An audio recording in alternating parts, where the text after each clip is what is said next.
Yeah, right. The side sits. This works down on the side. It is. Okay, so that's your normal. Whenever you guys have this on. Okay.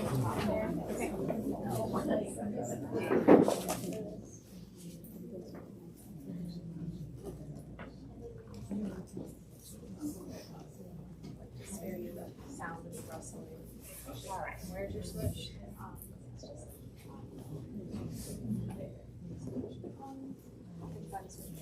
I did. I think. Eric? I did. I think I did. Yes. Hey everybody, thanks for coming. Thanks for coming to Flyleaf specifically. We love hosting these events, and you attending and buying books from us lets us keep doing it. So thank you, massive thank you. This evening we have the pleasure of hearing from Nita Farahany about her new book, The Battle for Your Brain, Defending the Right to Think Freely in the Age of Neurotechnology. She is joined by another author and professor, Jolynn Dellinger. Okay, so Nita is the Robinson O. Everett Distinguished Professor of Law and Philosophy at Duke University and the founding director of the Duke Initiative for Science in Society. She is a frequent commentator for national media and a keynote speaker at events including TED, the Aspen Ideas Festival, and the World Economic Forum. She is co-editor-in-chief of the Journal of Law and the Biosciences and on the board of advisors for Scientific American. Jolynn Dellinger is the Stephen and Janet Baer Visiting Lecturer and a Kenan Senior Fellow at the Kenan Institute for Ethics, where she teaches privacy and ethics and does work in ethical tech. In addition to teaching privacy law and policy at Duke Law as a Senior Lecturing Fellow, Dellinger is an adjunct professor at UNC School of Law, a member of the board of directors for the Triangle Privacy Research Hub, and a member of the Future Privacy Forum Advisory Board. All right. We hope you all enjoy the event. Thank you again, and remember, you can buy a copy of the book up at the front if you haven't already. All right, we're ready. Thank you guys so much for coming. And I have to say that getting an hour with Nita right here and held in one place so I can ask questions is really exciting to me. We run into each other, but to have a whole hour, I'm very excited. So Battle for Your Brain. I'm thinking about it as brain privacy because privacy is my area, but it's much bigger than that. It's cognitive liberty. And all I can say is I am glad we have somebody as with it and on recent events as Nita, preparing us for the direction that we are headed. Because I find it a little terrifying. And so we want to think about today how, among other things, neurotechnology is really threatening our ability to think freely in some ways, how it could. I think there are a lot of positives, but I'm worried about the negatives. And so I thought for just a start, since some people have read the book, but not everyone has, if you could just give us an idea on the vocabulary. Because we've got neurotechnology, EEG, EMG, BCI. So what is all that? What are we even talking about? Great. Well, first, thanks everybody for being here. I really appreciate you coming out tonight and supporting me and being part of this conversation. I want to recognize all of you for being here and for joining in and caring about this. And I also want to recognize a very special friend, Carrie Birch, who is sitting in the second row. Carrie is a wonderful local artist here in Durham, North Carolina, who has designed an incredible print called The Connected Brain that goes along with the book that is also separately available for purchase. And as a special gift to those of you here this evening, she also created for me a custom book plate. Now I've hand signed those of you who are here's books, but I encourage you to take a signed book plate as well. They're very special, and the opportunity to both think about the coming age of neurotechnology and the coming age of the digital era through writing, but also through representation in art as a way to communicate the ideas, I think is very powerful. So just wanted to recognize her and celebrate her being here this evening and give you all a chance to go and check out her artwork as well because it is spectacular. Now, the battle for your brain and what it's about and why I wrote this book and the vocabulary to get us started. So the entry point for this book is really thinking about the coming age of wearable brain sensors. So some of you probably are wearing a smartwatch, like an Apple Watch, or a Fitbit, or a ring that picks up your temperature and other kind of activity of your body. And people are getting very used to quantifying themselves. Many of you have a smartphone.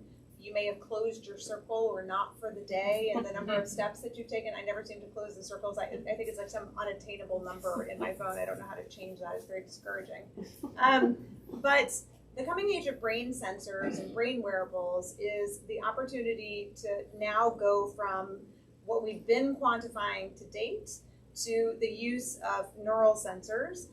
These are small, dry, largely electrodes, are what's coming. And there are already a lot of them on the marketplace.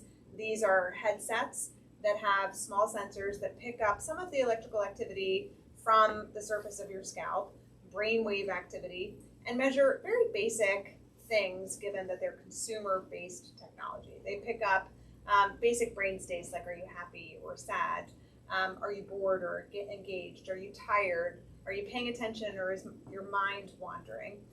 They can also be used and have been used in a bunch of other ways that we'll talk about that are both good and scary. But what we're talking about largely are those sensors, and all of the major tech titans, from Meta to Apple to Google to Microsoft and more, have invested in taking what has been largely a niche market to date and taking those sensors now and putting them into earbuds, into headphones, into watches that pick up electrical activity as it goes from your brain down your arm to your wrist to pick up your intention to move or to type, or tiny wearable tattoos behind the ear. And some of those have already hit the market. Many of them are hitting the market this spring. And by 2025, they will be ubiquitous. And the idea is, instead of just a sensor that picks up your heart rate, it's to make these sensors the way in which you interact with other technology. So your brain can do a lot more than your heart rate. It can enable you to operate other technology, to swipe with your mind, to type with your mind, to power other technology around you. And so the applications to date have largely been like meditation or playing games. And the way in which the coming age of neural interface is arriving is like Meta, for example, using it as the way that you interact with virtual reality or augmented reality, the way that you interact with WhatsApp or Instagram. And so it's this coming age of your brain being the universal controller for all of the rest of your technology. And the book talks about all the ways that's already here and all of the developments that are happening in that space. So can you also talk about, imagine if I had one of those things on right now, and here we are having a conversation, and I should be listening to you, so I know what my next question is going to be. Yeah. But maybe I'm sitting here thinking, I really like peanut butter sandwich, or a glass of wine, or I don't know, I'm thinking of something different. Yeah. What's raw brain data? So the data that these Yeah. things are picking up, can it tell somebody who's listening that I really am thinking about a peanut butter sandwich? Not literally a peanut butter sandwich. Okay. Right? I mean, so there's different kinds of neurotechnology, some much, much more powerful and much, much more sophisticated than what we're talking about right now. So, for example, a functional magnetic resonance imaging machine. This is, some of you have been in an MRI before. This is an MRI that you go into that's picking up brain activity, but what it's picking up is really blood flow through your brain. So it's as you think about or engage in a task or watch an image, the blood flows into a region, blood flows out of a region, and the change in the oxygenation level can be picked up by fMRI. It can peer deeply into your brain, and that like spatial resolution deeper into your brain, together with AI that has been trained on trying to understand if you're looking at an image or you're hearing something, this is what the blood activity looks like in your brain, now has gotten to the point where it's really startlingly good at being able to at least decode images that you're seeing or imagining or dreaming, or even words that you're hearing or thinking. When you're talking about EEG, you might imagine like those big caps over your head that have a bunch of gel applied to them that are in the doctor's office. that can pick up a lot more activity, but it's picking up less from deep into your brain and more of what arises at the surface of your brain. There's noise and interference that gets in the way for how good it is, but it has what we call very good temporal resolution. It picks up in time what's happening. It's not, it doesn't go as deep, but it picks up continuously over time what's happening. And increasingly, as AI has gotten a lot more powerful, how many of you heard that AI is getting really powerful? Right? So AI has gotten better and better and better, and the hardware has gotten better and better and better. So instead of these big, silly caps, you can have just a few sensors that pick up a broad spectrum of the different waves of brainwave activity in your brain, and then the AI picks out information from it. So it picks out, are you tired or are you hungry? It can pick out if you're hungry, but not that you're craving a peanut butter and jelly sandwich. However, you could be shown images of peanut butter and jelly sandwiches on your computer screen, and I can pick up that you're hungry. I can't, I'm not a neuroscientist, but the devices could. And then showing you a peanut butter and jelly sandwich, it could pick up your reaction to the peanut butter and jelly sandwich, like love peanut butter and jelly, here's chocolate, hate chocolate.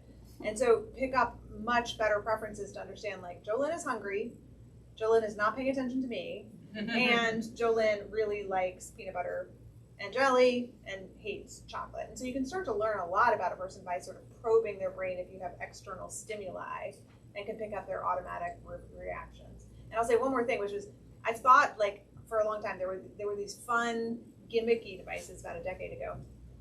There were these little headbands that they were called Nikomimi ears.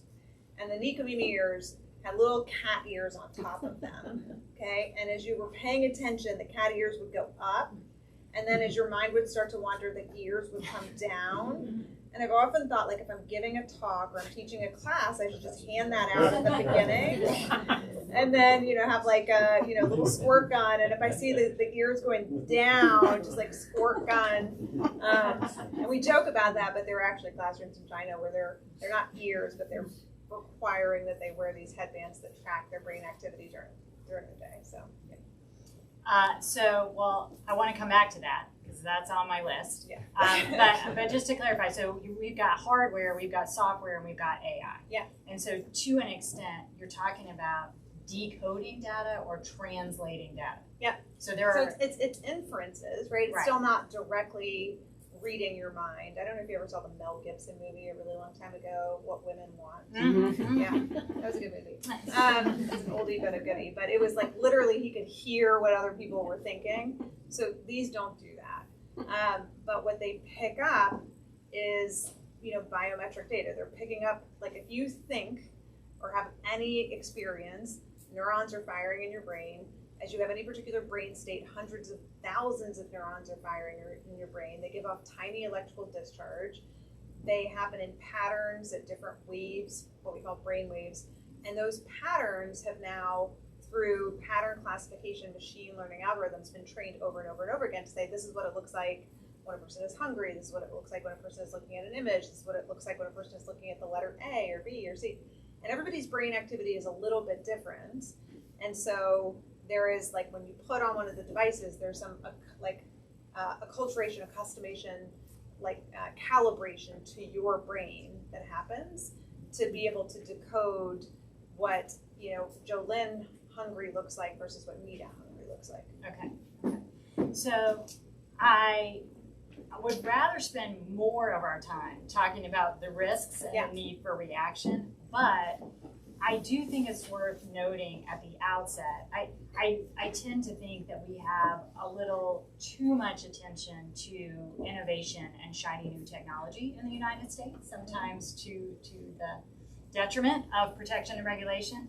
But there are some amazing things that this type of device and this type of AI can do. And would you just mention a couple of those, particularly in the medical context? Yeah. So first of all, we have not treated traditionally brain health and wellness on par with the rest of our physical health. So physical health overall is improving, brain health and wellness is not. Overall burden of neurological disease continues to increase, overall burden of mental illness continues to increase. I'm a chronic migrainer. This is my wonderful neurologist here in the front row.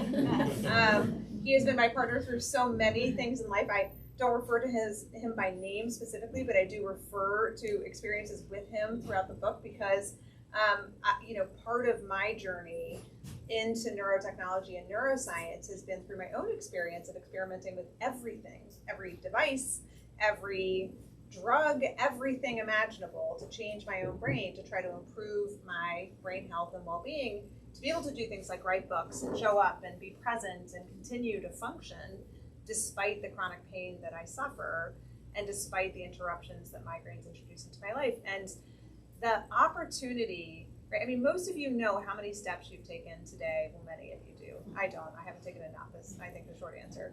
But you know a lot about your health. You know your blood pressure, your weight. You can quantify so much information about yourself, but virtually nothing about your own brain. And that's remarkable if you think about it, because is there any part of your body, is there any organ that is more fundamental to who you are as a person and your own self-identity? And the ability to start to figure out, like, what is the context in which you focus better? What is the environment in which your sleep is more restful? You think you slept well last night, but you didn't. You think that you are able to pay attention best from 10 a.m. to 12 p.m. You think that you work better from home than you do at the office. You think that you're slower or faster today than you were yesterday. You think that you're experiencing some early signs of, glioblastoma or epilepsy is, something that you suffer. You could start to get an alert minutes or an hour before you suffer an epileptic seizure if you were continuously monitoring your brain activity. There is transformational and extraordinary potential of this technology, which is the reason it is going to go mainstream. It's not for the surveillance and icky and horrible parts of it that we're going to talk about, because there's a lot of that, right? It's because the opportunity to finally put our brain health as a priority, to have access to it, to enhance it, to change it, or even to ease your own suffering and PTSD and traumatic memories, all of that should be something that we treat incredibly seriously and should be incredibly excited about. And so really the question for me is not, when I talk about this technology, a lot of people are like, ban it, right? Brain transparency is terrifying, but is there anything more important than your brain health, really, in who you are as a person? And so that's the upside, right? That's the upside, is like the true empowerment of individuals. And there's transformative potentials too. I mean, there's exciting, crazy stuff like brain-to-brain communication and, brain to text. And I mean, there's all kinds of crazy transhumanist potentials of this as well, but just the ordinary is extraordinary and something that we should be excited about. Well, and then also you mentioned in the book that there are some instances that are in employment, but that are also protecting the public good. So people driving trains, or people in heavy machinery or construction, where something around this type of technology could be used to actually protect those people and protect other people. Yeah, so part of what I'm doing in this book is helping people understand a future that has already arrived and that is about to go mainstream. But the other part of this book is to build a normative case for what our rights will be. And so I do that context by context. And one aspect that I'm advocating for is a right to mental privacy. Privacy has never been absolute. It's always been a relative right between societal interest and individual interest. Rarely are we going to think that mental privacy should yield to societal interest, but I try to give an example in which maybe we could see how it would be valuable to monitor another person's brain for a societal purpose. And here's the example. So there's already a company called SmartCap out of Australia that for more than a decade has been selling technology that embeds brain sensors into hard hats and baseball caps. And what it does is, for people who are train drivers or train conductors or commercial drivers or miners who might be exposed to carbon monoxide, are tracking their fatigue levels. And it's pretty good, the algorithms, at actually being able to pick up whether a person is tired or not. And driver assist technology in cars is pretty good, but it's still a farther inference from whether or not a person is tired or asleep than actually having sensors that pick up whether or not they're tired or awake. And you can pick it up earlier, meaning before a person is dangerously sleepy, as they're starting to descend into levels of fatigue that make them dangerous on the road. And so if you have a commercial driver, the question is, does that person have a stronger interest in mental privacy, or do we have a stronger interest in knowing if they're tired while they're driving a 40-ton truck down the highway? And I think most of us would agree, if the only thing that you are figuring out from their brain is that they're tired, like that's literally the only piece of information you're taking from it, most of us would probably be like, yeah, I want to know if that person's tired. Like I want them to be wide awake when they're driving their truck. And so it's an example, I think, of saying like, look, not all neural surveillance is something that we're going to reject. There are going to be instances where we think it's justified, and it very well may be justified in a case like that in the name of societal interest to protect people against drowsy drivers, or a pilot who is tired, or a miner who's exposed to carbon monoxide, and we want to protect them against that. So what about though, I don't know what you call it, normalization or function creep? Yes. So imagine that those smart caps become the next thing after seatbelts. Yep. So, I mean, when I was growing up, right, there were no seatbelts in a car. It took me forever to get adjusted to a seatbelt. But we're safer, right? We're safer because we have seatbelts. So these hats that can tell you whether you're fatigued or you're not fatigued clearly can have a good effect on people's driving. So what if now, if you're a driver, you not only have to have a license and a seatbelt, but you have to put on your hat when you get in your car. And if it shows that you're fatigued, sends a message to your car, which slowly loses speed and gives you time to pull off the road at the nearest exit and will not start until you've had sufficient time for a nap. Sounds like my Tesla. So, I mean, first of all, I worry about normalization of technology, less so in that context than an example where L'Oreal has partnered with a neurotech company where you go up to the makeup counter and develop a custom scent by putting on a headset that measures your brain activity in response to different smells and sees which one you love. And I think novelty settings are far more likely to normalize technology. People think like, oh, that's fun. I want to figure out what my brain loves for the custom scent. And, you know, or in art museums where people are already being invited to put on headsets to look at the art and see which art they love. And people willingly do it because they think it's fun.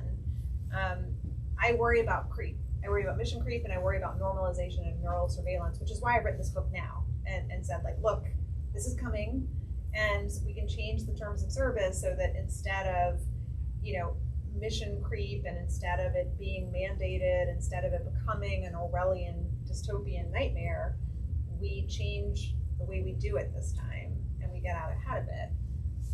Can I imagine a world in which people are required to wear headsets at all times? We have not successfully in this country passed helmet laws that require people to wear helmets when they ride motorcycles in most states. There are some states that require it, but the pushback against helmets is something I write about in the book, and it's, you know, devastating. The head injuries that people suffer are extraordinary. I think that the pushback to neural surveillance in cars would be strong. One can only hope. Yes. Well, and let's talk about that Chinese situation. So you have these kids in school in China, and they're wearing the little things, the headbands. Focus One headbands, yeah. Right, so that the teachers can perceive in real time whether they're flagging, whether they're paying attention, whether they're fatigued, whether they're not fatigued. Yeah. There was something that I saw about somehow connecting it to Internet of Things and little watches, and their parents would get messages if they were flagging, and their parents could buzz their arm, right? Yeah. So what's happening with that? And was there a little backlash? What happened in response? Yeah, I mean, so creepy. So first, let me separate, like, regardless of how well the technology works or doesn't work, right? Let's assume it does nothing at all, that you can't pick up any signal, it's all noise. If you're a child in a classroom in China and you're told that you have to wear a headband that is monitoring your brain activity, and there's real-time information about it going to a console to the teacher in the front of the classroom and also to your parents and to the state, that has a deeply chilling effect on your right to think freely, your ability to think freely, your ability to flourish. Now let's imagine a world in which it does something. And that's something as it picks up whether you're paying attention or your mind is wandering. And that's the world in which, you know, these kids are living, where it's, you know, at least picking up some metrics of focus and attention based on brainwave activity. And the kids are required in these classrooms, in fifth grade classrooms, to wear these headbands that have little lights, red, yellow, green. And when their mind starts to wander, they're, you know, chastised and punished for mind wandering. Well, first of all, mind wandering is a good thing. You know, it turns out that that's where most insights occur. Your brain needs breaks. It's the way in which you actually flourish and develop. The idea that that's the thing we should be measuring at all times is focus and attention. It's just the wrong thing. But the idea of sharing that with parents and teachers and the kids talking about being punished for their brain metrics, it's just Orwellian. And it's, I think, so deeply intrusive into the mental space and the ability for a child to grow, or a worker in the workplace to grow, because it's not just in classrooms, right? That it's the wrong way to use the technology. It's a way to take what should be truly empowering for humanity and imposing like 1984 on everyone. Now that was in China, but wasn't that a U.S. based company? Oh yeah, it was Brainco out of Boston. So just saying. Yeah. Yeah. Just saying. Mm-hmm. So in fact, most of the terrible examples that I have in the book of technology in other countries being used, whether it's in law enforcement or in classrooms, is U.S.-based companies shipping them to all of those places. Yeah. So just keeping that, just want to put a pin in that. Yep. keep that in mind. And so also I wanted to go back in the employment context. So we talked about, okay, if you're a trucker, if you're doing heavy machinery, but if you look historically at the way we've treated employees in the context of an employment situation, employees rarely have the power that the employer has, and they are increasingly monitored and surveilled. And now we also have wellness programs. So how might this stuff trickle down from the truck driver to save us all on the highway to something that's really more about increasing an employer's productivity and efficiency? Yeah, I mean, so it's interesting. This chapter 2 of the book, is called Your Brain at Work. And I did not realize what a nerve I would touch with this chapter when I wrote it. I was shocked by all of the examples that I come across, which I'll come back to. All the other stuff was so much more chilling to me than even the employment setting. My sister's an employment discrimination attorney, and I was remarking about this to her, like, no matter where I talk, it's the employment setting that just freaks people out. There's a ton of media coverage on the employment setting. Everybody wants to write about this. And I was like, why is this so like overwhelming for everybody? Like China and, you know, cognitive warfare and, you know, and she said, because everybody works, right? And the idea that this could affect everybody, that it's not some like othering, it's not being criminally interrogated, it's not about authoritarian governments, it's everybody works. Surveillance in the workplace is skyrocketing. And it's not just armbands that Amazon workers are wearing. It's, you know, if you ever had groceries delivered to you, the productivity scoring of your grocery shopper is down to the minute, and they're under such extraordinary pressure to meet particular time limits that, I mean, there's even horrific stories of them having to like urinate in bottles in order to make it to your doorstep. In white collar office settings during the pandemic, the amount of surveillance technology rapidly increased, where computers now have keystroke logging kind of ubiquitously. There is, there's on all of the different software that you use, reports given to managers about how much time you spent on email and how much time you spent on social media and how much time you spent on Microsoft Office, Word, any of the different devices.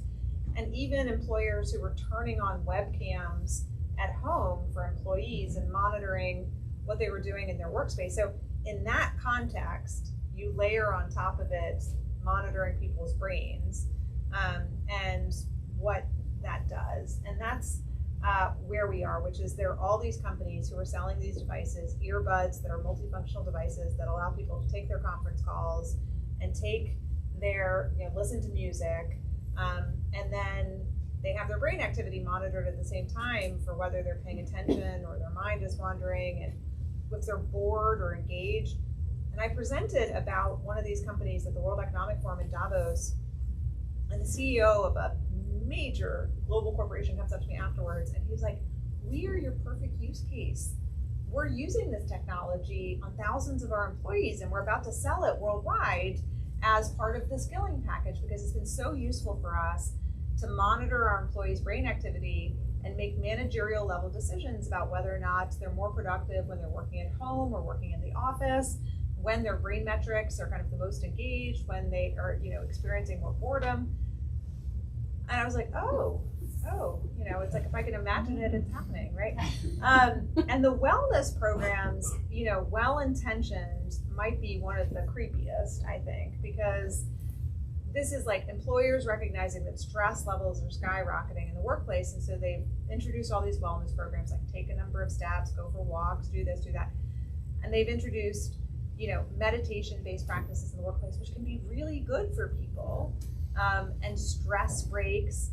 But then instead of using it just to empower people, they're taking the data because it's not subject to the same HIPAA and healthcare protections, and they're mining the data and then making choices about hiring and firing employees or looking for signs of cognitive decline and who might be an expensive employee to continue to employ, and then firing people based on that data. So, it's the misuse of the data, right? And then people willingly go in and do these programs thinking like, this is for my well-being and for my health. And it's not everyone, it's not every corporation that uses it that way. There are some just good wellness programs that care about their employees, but just the fact that there's this gaping hole in the law that allows that data to be taken in mind and used in that way.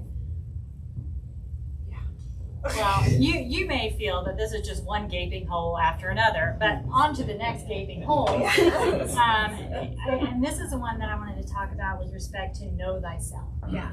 And you talk about what we can do as individuals, if we had access to this and we could use this data, how important that would be. So I just want to put it in context for people of, HIPAA, high tech, the 21st Century Cures Act, are health laws, which people broadly consider as something that protects their health data, protects about, as much health data as can fit in my baby finger, right? Compared to the world of health data. If you're using mental health apps, wellness apps, fitness apps, any kind of, jogging apps, diet apps, that is not covered by HIPAA. That's health data, and it is not protected. And so one of the things about healthcare, right, is that and healthcare data, these laws are trying to promote patient access. They're trying to allow patients to get access to their data, to bring it into a circumstance like an app where they can really get the most use out of it, which is great. But we already see that happening without any privacy rule protecting it in conjunction. So do you think that the same thing can happen here? It will. What's happening with know thyself? Do we want to know ourselves that bad? Yes. Or do we want, what can we do? So first of all, this kind of takes us into the second area, right? The first principle is around mental privacy, and the kind of workplace examples are meant to kind of establish what the norm of mental privacy would look like, how it would play out in context, and kind of go through a lot of both the examples, but also the kind of philosophical and normative case for mental privacy and how that ought to play out. The second part that we're moving into is your right to self-determination over your brain and mental experiences. And part of that goes back to your right to know your own brain health and function and to have access to that information. For you to have access to that information, right? For it not to be like, a sieve where like everything goes through and flows to other companies. And here I have like a little bit of mixed feelings. Because on the one hand, I would love it if it would be possible to collect a lot of brain data and use that in aggregate forms that could enable us to study it and to figure out what healthy brains in the wild look like going about their everyday activities over time, and to learn how to address the leading causes of neurological disease and the burdens of mental health and suffering. And large data sets could enable that if it was used for purposes that were for the common good in institutional settings by by researchers and scientists who were doing it for purposes that were beneficial for humanity. And so I don't want, for example, to just overwrite and eliminate all the data. I want to figure out a way for people to be able to share their data safely without it being commodified by companies, and it's already being commodified by companies. So in Know Thyself, I talk about your right to know yourself as part of your right to self-determination. But I also talk about how there are already examples of these companies who've collected literally millions of instances of raw brain data recordings, who've already sold that to other companies and who are already mining it for purposes that are not for the common good, that are not to study neurological disease and suffering. And so we have to find a way to enable us to gain the insights that will advance humanity. And many privacy protections are about overwriting or clamping down on the data. And instead, I'm trying to figure out ways that we could protect against the misuse of the data while still enabling us to use it by scientists and researchers who could help us actually address the leading causes, I think, of human suffering. So, I like an easy solution would be like, we'll just overwrite it all on device, like get rid of all the data. But then we lose out on a huge opportunity. And so we got to figure out a different way forward. And, the problem is that commodification of data has become such the norm that most people's reaction is let's just not collect it or not have access to it. And the right answer is let's not have the wrong actors using it for the wrong purposes. And I know that's like Pollyanna-esque, right? But like, that's my dream. I'd like that on a tattoo.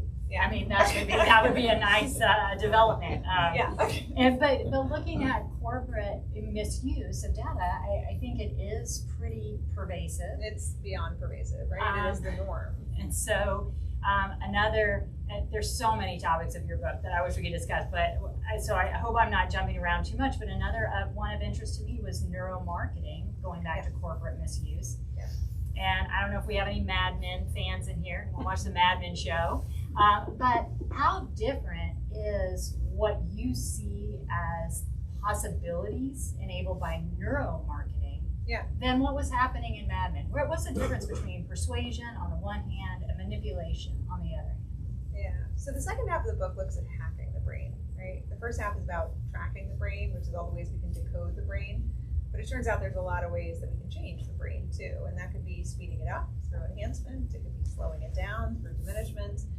It could be being manipulated by others. And so we are manipulated all the time, right? We are persuaded all the time. I start with an example of our youngest daughter, Electra, who knows that if she wants to get her way, she should come to me instead of to my husband, Deed, here in the front row, because contrary to what most of our friends would believe, I'm the sucker and he is not. And so like, she just has to come up to me and, ask for whatever she wants, and she can bend me to her will. And she's very good at manipulating me. I mean, just excellent at it. And I give the example of her coming up to me and, saying like when she was, sort of developing in language, like, Mommy, would I like a popsicle? And I said, trying to correct her language, I don't know, Electra, would you like a popsicle? Oh yes, Mommy, thank you. And she opens the freezer door. I mean, she just like had me figured out. And of course we all laugh, right? Because it's darling when a child does it, but it is super icky when a company does it, right? And so this chapter is trying to figure out between neuromarketing, which literally, like, most people are very bad at telling you what they want. Okay, surveys and marketers forever, including in Mad Men, have this maddening problem of, surveys and self-reports of what people want do not track to their buying behavior. And so the holy grail for marketing is if you could actually see what their brains really want. Like, forget what people say, let's figure out what they really want.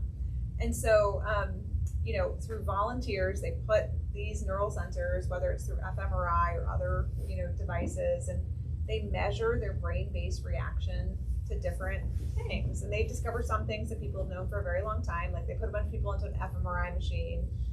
They do blind taste tests of wine, and they tell them, this one is $5, this one is $20, and this is a $300 bottle of wine that you're drinking. And, guess what wine they prefer? The $300 bottle of wine.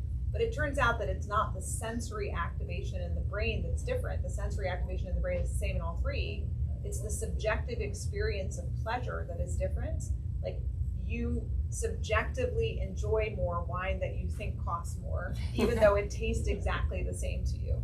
And these insights from neuromarketing have helped companies start to develop pricing strategies and to better align their marketing to what your brain actually thinks you want to do.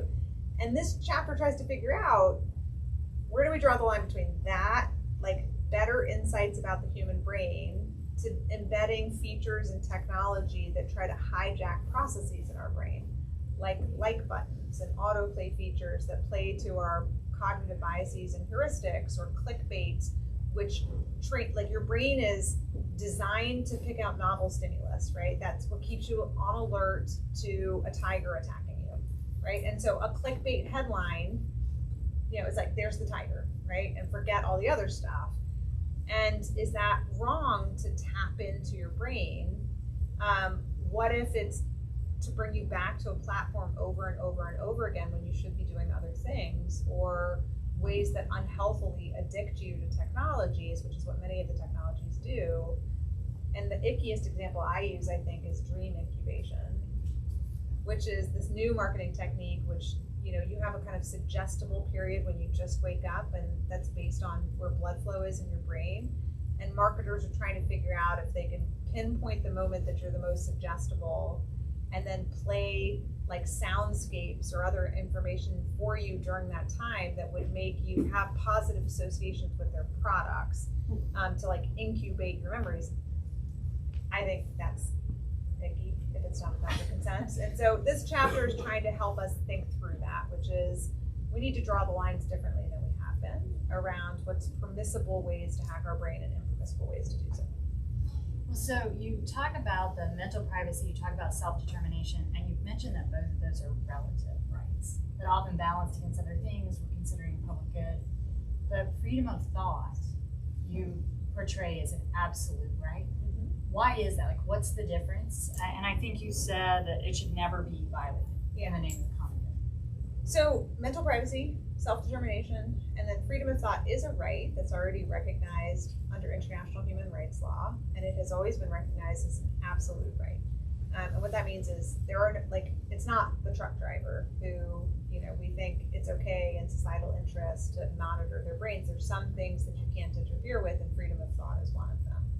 Freedom of thought has traditionally been understood to be about freedom of religion and belief. More recently, people recognize freedom of thought needs to be expanded to apply to all these other contexts where your thoughts can be accessed or changed or manipulated or punished or hacked, or even weapons targeted to disable your capacity for choice. And I argue that most of these technologies can't get at your thoughts, right? Your literal thoughts. They get at basic brain states. But there is this inner monologue that you have, like the complex images in your mind. That should remain yours always, right? And we can't reach it with these basic sensors, but if AI somehow gets better, if there are ways to hack and get to your thoughts, it's so fundamental to democracy. It is so fundamental to what it means to be human, to have that space, that I think we need to recognize it's a narrower set of things than mental privacy. Mental privacy is your entire brain and mental processes. But freedom of thought is that core, that foundational core to that inner thought and monologue, which I believe just shouldn't be accessed by others, shouldn't be manipulated by others, shouldn't be assaulted or attacked by others. There shouldn't be weapons developed to disable them, which is part of what I talk about in the book as well. Well, so, and part of this moment, fortunately your work put you in touch with these issues so that you can come out and lay this out so thoughtfully and so holistically for people to consider. I think at this moment, we're having people like the guys who wrote System Error thinking about, okay, what did we do wrong in '92 when we went about regulating the internet and when we just basically sacrificed everything else for innovation? How did we end up where we are today? And I think we have a lot, in hindsight, have a lot more information of exactly how we ended up here today. And I think you've taken those history lessons and applied them in this context. And I think it's really hard to argue with what you've laid out here. But I'm wondering what you think can be done in terms of regulation. Are you worried about our inability as a country to even agree on a basic federal privacy law? I mean, does that mean we're gonna have a hard time accomplishing what you want to accomplish in this book? How can we get to your solution? So first, I advocate this as an international human right. And the mechanism that I laid out is actually not that hard to achieve. And happily we have Larry Helfer at Duke Law School. We can just get him to. He sits on the Human Rights Committee that oversees the ICCPR. This is the treaty that implements the civil and political rights of the Universal Declaration of Human Rights, and they can literally write an opinion that recognizes the right to cognitive liberty, which then directs the updating of these additional rights. It doesn't require like every country to come together and update and change the Universal Declaration of Human Rights. It's also a carve out in a way, right? I mean, I think it's hard for people to agree on general privacy. I have not met anybody on any side of the political spectrum that does not agree that we should have the right to cognitive liberty.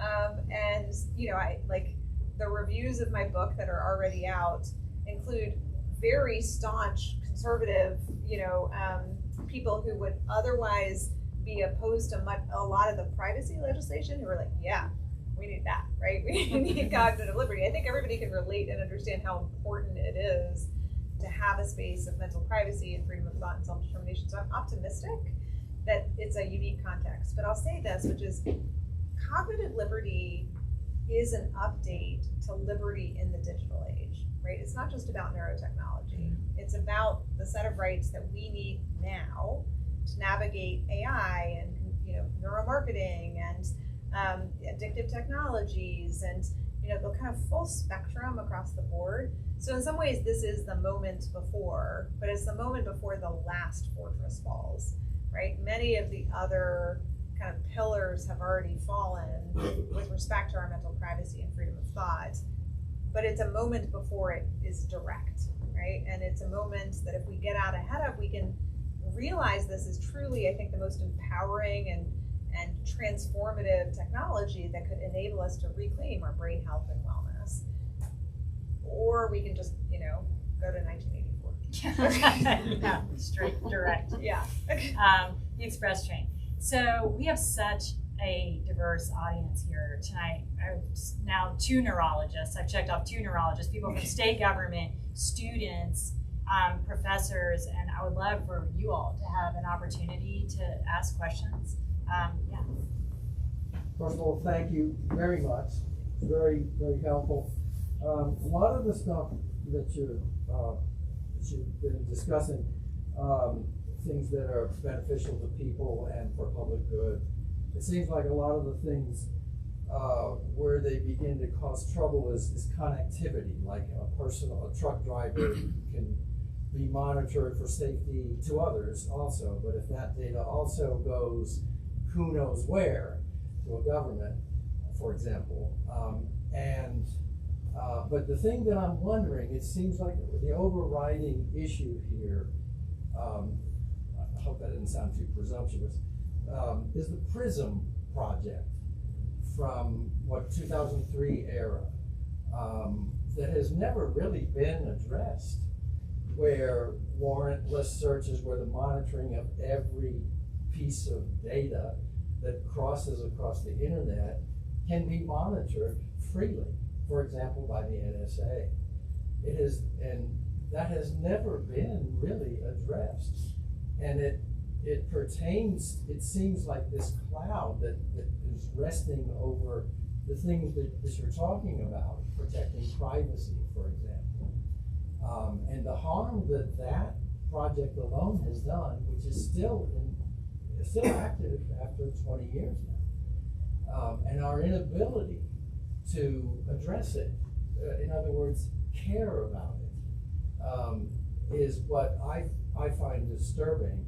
But I do very much appreciate, well, I'll stop there, but I'll put it in the form of a question of your views on that phenomenon happening the past 20 years that has gone really unchallenged.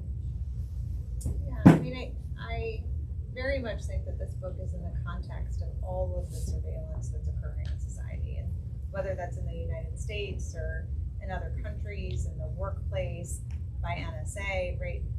We are in a surveillance era, and that surveillance era is pervasive, and many people have become so normalized to it that they have lost sight of how much that really does, permeate every aspect of our lives. There is still a bit of you, that is yours. And that's the last fortress of the mind. And to me, it is the most important fortress that must never fall. In a world in which there is nearly total surveillance, it's your one refuge. And so I've written this book as the kind of last stand. In fact, I even tried to get them to title it The Last Stand. They weren't up for that. They weren't up for that. But it's about that. It's the final frontier. Kristen. Yeah, I was thinking more about your motorcycle example. Yeah. And the caveats the motorcycle is not being regulated all that well is that in a lot of states you can pay to not wear a helmet, you can pay higher insurance rates.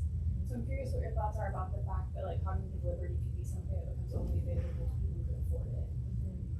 Yeah, it's a great question. I mean, a lot of the proposals that people put on the table does that. Okay, you don't want to wear it, that's fine, you just pay the higher price. You want to access our services without neural interface, no problem, it's just $20 more per month. I am totally opposed to that. And I'm totally opposed to that because I don't think cognitive liberty is about paying for the privilege. I think it is a fundamental right. And so I describe it that way, right, which is resetting the terms of service. The terms of service and the proposals that are out there disfavor individuals. And I think we need to do a hard reset when it comes to the brain. And again, we have a chance. All of these other books that have been written about the sad sob story about how we lost all of our privacy and we gave it all away. And I don't want this to be a sob story that somebody writes 5 years from now. If I wrote it 5 years from now, I would have written a sob story instead. And instead I'm writing it's the moment before. It's a call to action, right? And I hope people join the battle for the brain and recognize it as a call to action. So it isn't a luxury of the wealthy to have a right to mental privacy. Yeah. Good. Okay, go ahead. I'll go ahead. So I'm the second neurologist. We used to work together. But I was thinking that when I came to this, I haven't read the book. The thing that I was really interested in is how the brain cognitively shaped by its interaction with technology. Yes. And I think people have alluded to that. Yeah. Just how the content that we're exposed to is different. Yes. Because we have exposure to the internet, the pace at which we're exposed to content. Yep. The way, certain content reaches the surface, so we get this bias. Yeah. And that changes, I think, some of the processes about how we prioritize things or think through things. I don't have that really formulated well, Yeah. but I think that's kind of a very real and interesting way in which technology changes the brain. Agreed. And brain being, how our processes work, right? Yeah. So I think that's fascinating. The other thing I was going to say to just comment. By the way, I'm super fascinated about that, and that is what I've started to work on for my next book. Oh, good. And I think it's such an important issue, and it's fascinating in and of its own right. But as you think about going into places like the metaverse and what that's going to mean, I think it has profound implications for humanity. But, yeah. How it's going to change everything. Yeah. Then the other thing is that I think it's interesting from the outside when people are not familiar so much with technology, that it's harder to see the limitations Yep. of what is measured. Yep. So I work in sleep too. And people use all these sleep devices to record sleep, and it's very bad. So Yep. the main use for that is to be able to have people focus on their sleep Yep. and try to work on their sleep. Yep. But it doesn't give accurate information. So I think with the wellness and with the idea, can you really peer into people's thoughts? That's very, very far away in terms of whether we really can do that. Yeah. fMRI doesn't really do it very well either, Yeah. despite the fact people are fascinated by these, types of images, right? In some ways, we learn more about people when we ask them questions than when we measure things. about them. So it's sort of interesting how we start to think we get harder data by measurement, and the limitations are so great. So that I see it sort of coming from the perspective of to cognitive neurology, is that there's no tests that tell you what's wrong with the brain, except for doing kind of cognitive kind of tests, in terms of neural tests. That could change. So just think about that. No, I think that's a hard problem. I think it's a very hard problem. I agree. Well, so first of all, I think you'll find when you read the book that I'm very careful on the science. I'm very careful not to overclaim. And if you look on the back of the book of the people who have read and endorsed the book, it's because it is intentionally very careful. I don't say that we can decode thoughts, right? I go through very real examples of what we can and can't do. It's gotten better. AI is making it rapidly better. The sensors have gotten better, but we're not going to decode thoughts with EEG. And yet there is still a very real and present danger to the increased transparency and surveillance of the brain from what we can already do. And so what I do with the book is really grounded in only what we can actually do already, with scientific study after scientific study after scientific study that talks about the actual measures that are possible and how they're being used. And it's a far cry from inner thoughts, but that doesn't mean there aren't ways to also incapacitate inner thoughts with the kinds of weapons and the kinds of ways in which there are targets directed at the brain to disable thinking. Destroy the brain. And that is part of what is discussed in the book. Sensors themselves, I think there's the interface of technology where we observe behavior by knowing how people work and how people do things and whether their eyes fall, like in the sensors that are used in truck drivers. It's real stuff that tells you how they're behaving, but it doesn't tell you very far inside. No, it doesn't, but you can do things like look at evoked response potentials to start to get a lot of information. Yeah, we sort of startle, but there's a lot of, difficulty there, I think. I'm just bringing that up, and I know you've done a lot of research and I haven't looked at all the details. I don't know what you think about that, but, well, we only have a few minutes, but it goes like this. Antonio Damasco's book called The Feeling of What Happens talks about that the autonomic nervous system is really about feelings, and that ties into memory, and that's how cognition changes. And what you're actually proposing is changing emotions, not changing cognition, because a person, if you can invade their feelings, it's autonomic. And so, as I think about the anti-missile, that's what the training would be, and again, it spins out in my mind a million different ways, including like we need better unions. But because what your question was about the classism built into the system is also real. What you're saying in the Orwellian universe is turning the workers into ants, and that using emotion. So you're exactly right, Heidi, that it's not accessing cognition in any way. It's actually it's accessing feelings. And all you have to do is look around this building at how many books have been written about love, and that's what you're talking about. Yeah. How can we use the emotional space to manipulate society? And so that's why it is really about the brain, right. But actually, again, the whole, his first book was called Descartes' Error, which was that there is no brain-body difference. And what you're proposing in your book is that it's actually worse than Orwell, because it's not about cognition, it's not about truth is lies and so on. It's about, I feel this thing, but it's not me anymore. And that's a really scary potential, for sure. And that's where the word cognitive is something that I struggled with, right? Whether it's cognitive liberty, because the way I described it in the book, it's about cognitive and affective functions. And as I define cognitive liberty, it's about self-determination over your brain and mental experiences, right? And those mental experiences include your emotion. A lot of the brain states that we're decoding are about affective experiences, but they're affective experiences that are being used to infer cognition thought, emotion, you know, who you are, how you think, how you feel, and trying to change and shape that. So, All right, I think we have time for one more question. So Jack, did you have? Yeah, it's probably a little involved, but if you bear with me, you can strike out some of it, but there's a couple questions in all of it. But one is, do you think if we're likely to get to the point where the AI or the ghost or whoever Big Brother can actually hear? Because my little bit of lab research I've read is every time we think we made an actual choice, it's a post hoc rationalization of what took place.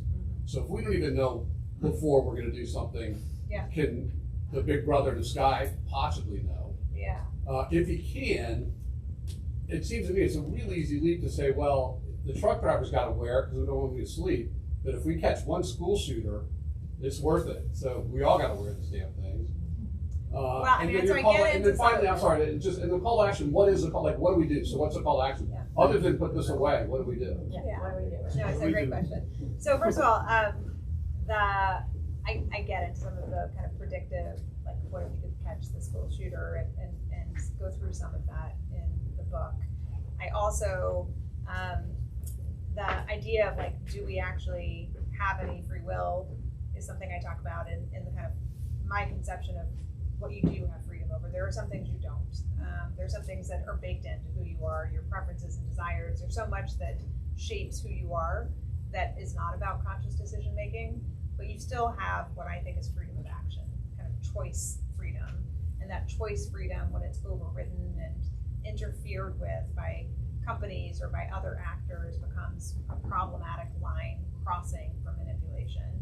And you know, kind of the broader question of like, do you have any freedom over any of the other actions is a harder and bigger philosophical question than I get into in the book. But the call to action is twofold. One is at the policy level, right? We need to advocate for a right to cognitive liberty, but also at the individual level, I give prescriptive kind of advice chapter by chapter about what that needs to mean for both, whether it's you individually about, you know, ways in which your brain heuristics that are being tapped into or things that you can overcome by thinking slowly. You see when Twitter pops up, if you use Twitter, like, are you sure you want to share that before reading it? What they're trying to do is to get you to think more slowly. And by thinking more slowly, the kind of override of responding to clickbait or spreading disinformation slows down. And that's what the original clickbait was trying to do, was override your critical thinking skills. And so there are a lot of different techniques like that that I talk about both in the book and in some of the excerpts that have been taken out that are kind of longer excerpts in places like Wired about ways you can overcome the kind of attempts to manipulate your thinking and to engage your more critical thinking skills to enable you to think more freely, because that's really what this is about, is enabling people to have self-determination over their brains and mental experiences, to be able to think freely in the digital age. And in terms of changing norms, the fact that you're here and reading the book, and hopefully we'll talk to 5 friends about it, can change norms. I mean, it can change norms. I think that that's something that we have to work towards too. The first step is awareness, right? And that's, you know, the book is designed as an awareness raising tool, but also as a call to action to engage people in the process of advocating for different terms of service and implementing tactics in their own lives that will enable them to navigate the digital world more safely for their own brains. Well, thank you so much. It was so fun to Thank get you for a whole hour. Thank you for the wonderful questions.